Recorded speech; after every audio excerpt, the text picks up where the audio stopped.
সবচেয়ে আতঙ্কগ্রস্ত হয়ে পড়ছে বয়স্ক মানুষেরা। তারা অনেকে ঠিকমতো মোবাইলে দেখতে পাচ্ছে না এবং চোখে তারা কম দেখছে।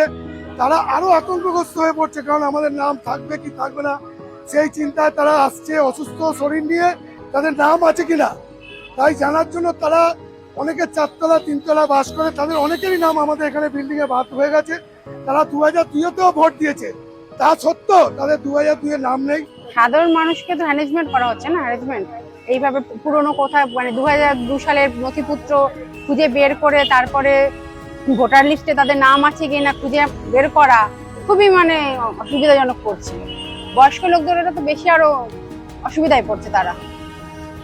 আমরা পাড়ায় পাড়ায় যাচ্ছি, তাদের সহযোগিতা করছি, তারা ওপর থেকে নিচে আসছে, কেউ লাঠি ভর দিয়ে আসছে। আপনি সামনেই দেখবেন একজন লাঠি নিয়ে অসুস্থ হয়ে ক্ষিপ্ত হয়ে যাচ্ছে এই ব্যাপারটা নিয়ে মানুষ রেগে যাচ্ছে, কিন্তু তারা তবু তাদের কাজ, তারা নির্বাচনে যাতে নাগরিকতা থাকে সেই চিন্তা ভাবনা করেই তারা আসছে আমাদের কাছে।